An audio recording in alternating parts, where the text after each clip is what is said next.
What's going on, everybody, man? Welcome back to Pat Vinyl Corner. You know what I mean? I haven't done one of these in a long ass time, man.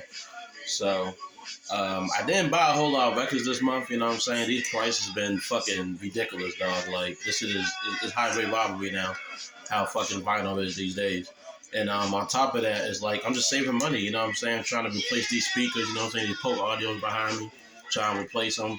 Trying to finally build my Yamaha setup, you know what I'm saying? Or Yamaha, however you pronounce that brand. But, um, I'm just trying to rebuild them, you know what I'm saying? I saw some vintage ones on eBay that I've been looking at, and hopefully do hit me back up and send me a video on how they sound. I'm highly interested in them joints, man. Like, I need them shits, dog. And plus, I'm tired of just having like the that bassy sound. You know what I'm saying? Like, nigga, this is my bedroom, nigga. Like the motherfucker, I sleep here. You know what I'm saying? I don't need that much bass. You know what I'm saying? This isn't like a studio or a fucking or a home theater room, nigga. Like, I rest my head here, with my bed's over there, you know what I'm saying? The records are behind me. So I'm trying to make everything work at once. This is like my record room / bedroom, you know what I mean? One day I'll have a dedicated record room, but we'll see, you know what I'm saying? Only time will tell. So I got a few stacks of records here, you know what I'm saying? Not too much, you know what I'm saying? It's only a few. And that's not that many. Also got me a bottle of water, you know what I'm saying? Got that Kirkland water, you know what I mean? You always need that on deck. Man, Costco be coming through with the water, so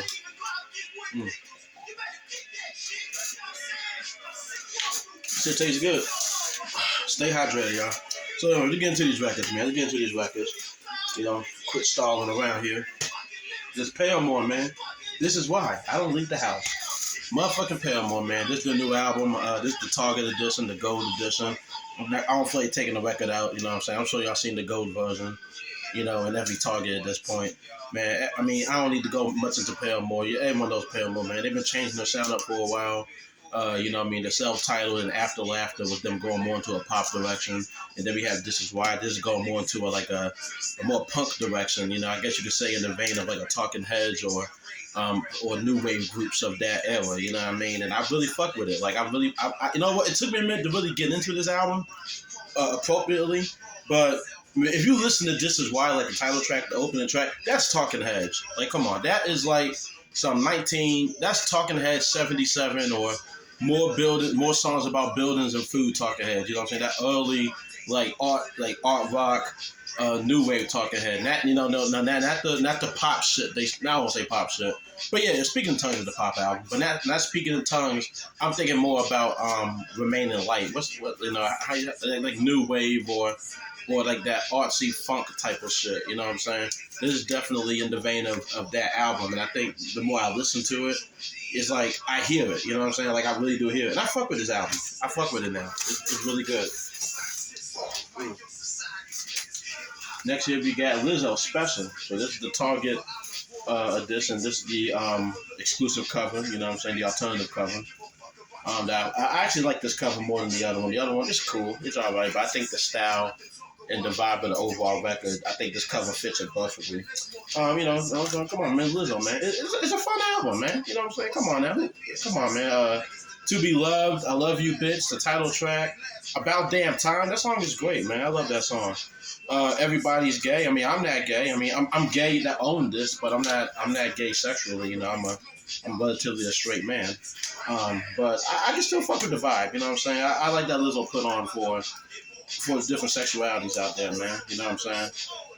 This album's decent. I can't really compare it to a past lick. I never played it, but if I had to compare it, I guess, to other contemporary R&B and pop out there, I mean, you could really go watch. I mean, it doesn't really get much. I mean, fuck it, I'll say it. It doesn't get much better than this for the most part, but it can get far worse than this too. You know what I'm saying? So that's what I'm gonna say about Special. Special isn't like super special, but it's decent. You know what I mean? It's cool. What else we got here? I'll put that away. Come on now, Infinity. We got this fucking only built for Infinity Links, man. It's Quavo and Takeoff. You know what I mean? I've been, this is funny part. This is my most liked post on Instagram now. I'm actually surprised. I guess all the Migos fans came through, but I thank everyone who liked on that liked that post. You know what I mean? And who enjoyed the review. Because I gave this album a pretty relatively positive review. But I guess to give my quick thoughts on it real fast, it's a pretty decent. It's a pretty good album. It's the first post Migos album since the breakup. You know what I'm saying? And I think Quavo and Takeoff, for the most part, did a relatively solid job. They picked really good beats. They both sound energized, and they actually had a purpose to make songs again. I mean, Quavo's actually rapping. He's not just doing hooks, so that was a delight to see again. That nigga ain't raps. It's like Rich Nigga Timeline for real. So it's like, it was really nice to see him really like get back on his shit. And Takeoff got his great ad-libs and his flows, how Takeoff do, man. You know what I'm saying? R.I.P. to that dude, man. It's still a tragic way how we lost that, man. But at least he gave us a solid body of work before he was tragically taken from us. You know what I mean? At least this album wasn't like, cause I would have felt so bad if this album was some bullshit after what happened to him. Like I'm like, this is some bullshit. Man. I don't even want it because it's not good, but it's actually decent. You know what I'm saying? Title track is good. Hotel Lobby, bars in the captions. Chocolate, Young Thug and Gunna's on there. Nothing's Changed is good. It's some good tracks, man. It's an overall pretty good album. You know what I'm saying? I enjoy it. Next, we got my boy right here, man. The metal god himself. Halford, man. Live Halford, man. Resurrection. This is his 2000 album. Roy Z produced album. For people that don't know who Roy Z is, I give a quick backstory. He actually produced this album in some Bruce Dickinson solo work. Some of his best albums as a solo artist actually came from him, produce-wise. To get my thoughts on Resurrection, this album is great. This is one of the best, like, modern-sounding, like, heavy metal records. Like, this album, to me, like, completely... This is what heavy metal should be. Like, heavy metal should sound like this. Like, come on, man. The Resurrection, the title track it just opens up just so well, man. Made in Hell. The transition into Made in Hell is probably one of the greatest things I heard in metal, period. The One You Love to Hate, that song is great. Slow Down, Twist. Like, it's so many great heavy metal bangers on here, man. From the metal god himself, you know what I'm saying? Rob motherfucking Halford, man. If you love heavy metal and have not played this album, motherfucker, buy this album, motherfucker. Buy it right now. Like, immediately. Like, this album is great. This is a reissue that is pressed on double vinyl, 45 RPM speed, so it sounds incredible. If you have the setup, you know what I'm saying? Buy this. Like, listen to this. Like, he's the metal god. Come on. And look how badass that cover is. That's a badass cover right there, man. Like, you can't fuck with that. Up next, we have Good Kid, Mad City, Kendrick Lamar.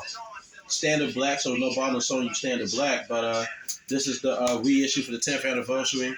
In my opinion, it completely destroys the OG Deluxe version that we got many moons ago. I ended up selling mine because it was no reason for me to even really own it anymore.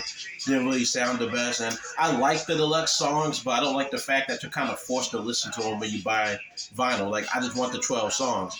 Like, a personal grail of mine was always to own this album with just the original 12 tracks. You know what I'm saying? I don't need to talk about how great Good Kid, Mad City is. I mean, this is at this point, it's a hip hop classic. It's a staple in hip hop. I mean, this album, how motherfuckers that wear motherfucking Timbs and fitted hats and have receding hairline, how they talk about Illmatic or the Infamous or Supreme Clientele, nigga. That's how my generation talks about this album. You know what I'm saying? This was that level for us. You know what I'm saying? Growing up. So, I mean, this album's incredible. There's not much I can say about it. Fantastic album. Perfect 10. Like, the fuck. So up next, we got Homework, Daft Punk, man. I finally own a copy of this. Like, it's so hard to find a copy of Homework. Like, it's insane.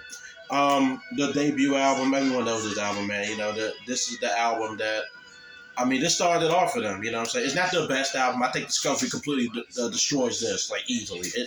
In my opinion, it doesn't even come close. I mean, playing those two albums front to back is like night and day. Like, you cannot believe that this is the same group that will go on to make Discovery, because the way they sample on that album, you can kind of hear it on this, but it doesn't hit the same. Like, I feel this album in comparison is kind of repetitive. Now, some people might say, well, house music and dance music and drum and bass, isn't that all repetitive anyway? I mean, they just use the same kick drums and hi-hats and snares and samples. They just loop it for 10 minutes, which is not true. That's not true. I mean, that might be 65% true, but that's not true. Anyways, homework. I mean, Around the World. Come on now. I can play Around the World for like 5 hours straight. That song is great. I like The Funk a lot. Fresh is good. High Fidelity, I remember that one a lot. It's a good album, it's a good album. I feel like if you want to get more into French house, it's not a bad starting point, but I think you could do better, you know what I'm saying? But if you want to hear more better house music in general, motherfucker, listen to Discovery. That is the shit. That is the fucking shit. Next record I gotta show you here is my favorite married couple in music right now. My favorite married couple, Tennis with Paulin. This is the 5th album.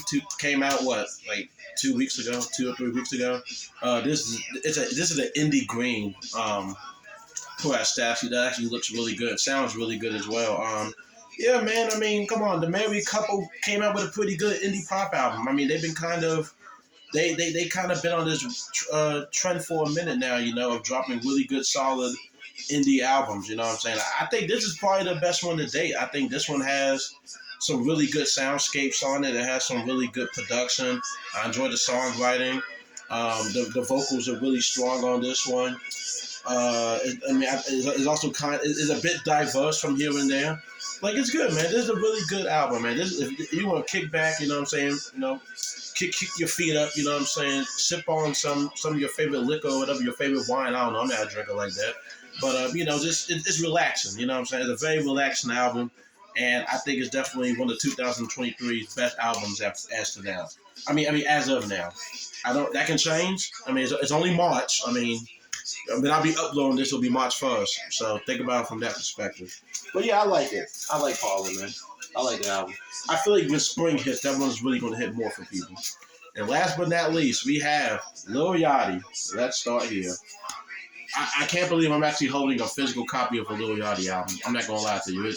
It's wild, to be honest. Like, I still can't believe this motherfucker actually made this album. This album's actually pretty damn good. I ain't gonna lie. Like, I think that it's one of those albums where once the initial shock factor is out the way, I think you can properly grade and critique the album in its proper light, as opposed to saying, "Oh my God, Lil Yachty made a psychedelic space rock album with fucking pop elements that actually sounds really good," and oh my God, a rapper goes rock and it's not terrible. You know what I'm saying? Like, I feel once now that is over, I think a lot of people have kind of came down this album a little bit. But as for someone like me, I liked it when it first came out. You know what I'm saying? When I first played it. But over time, now that I have the record, I think it's actually a really damn good album. Like, I can't lie. Like, I think it's this is Yachty's best album. I mean, this is enjoyable. His vocals actually aren't as bad on here. Well, they don't distract. They aren't as distracting as they would be on the Trap album or something like that. I mean, the production is fucking amazing on this. Like, this really sounds good. Like, this record just sounds great. Has great vibes on here. I love the guitar playing on this. Like, Yachty did his homework, man. I feel like he played a lot of prog, a lot of psychedelic pop music. He played a lot of funk music, I would say, from the 70s and late 60s and whatnot. And I think he really took these sounds together and really made an interesting body of work. You know what I'm saying? Like, this is him trying. Like, I feel like this is him, taking himself seriously and really want people to respect this nigga for to be a true artist. You know what I'm saying? Like, I don't think he wants niggas to just look at him as like that motherfucker with the red hair and, oh, you made that song Broccoli and Minnesota and all that other goofy shit. Like, I think he really wants people to take him seriously. He really want motherfuckers to know that motherfucker. Like, he even dropped a little on here. So it's like, you can tell he's trying to do something, man. It just says Yachty. This really just says Yachty's Let's Start Here. So I think this might be a musical, this might be a transitional period for him. We might get more albums in this style. And if we do, I think it'll be great. I'm open for it. You know what I'm saying? Like, I don't want niggas to keep making trash. I want them to improve. I don't shit on niggas because it's fun to shit on niggas. I do it because I want these motherfuckers to get better, But, drink a little bit of water. That's a little bit of rant right there. Yeah. But that concludes this episode of Pat's Vinyl Corner, of my vinyl update. Let me know what you think about these albums, if you actually got a chance to listen to them, if you got a chance to play them, or maybe it's on your want list. If you want more detailed reviews on Depression themselves, you can let me know in case you're thinking about buying these albums. To tell you this right now, if I had to tell you the best sounding record here is fucking Halford Resurrection. That motherfucker sounds incredible. I'm gonna tell you that right now. Followed by Good Kid. The 10th anniversary sounds really damn good too. My least favorite sounding press here, I feel like the Quavo and Takeoff could have been a little bit better. I'm not gonna lie, it could have been a little bit better. That one was kind of eh. But if you really listen to the album though, if you stream it, it kind of sounds eh. It don't knock the way you want it to. But anyway, that's it. You know what I'm saying? I'm just nigga at the end of the day, just playing records and giving his opinion on them. You know, I ain't nobody in point. So that concludes this, and I'll see y'all next time for another vinyl update. All right, peace, y'all.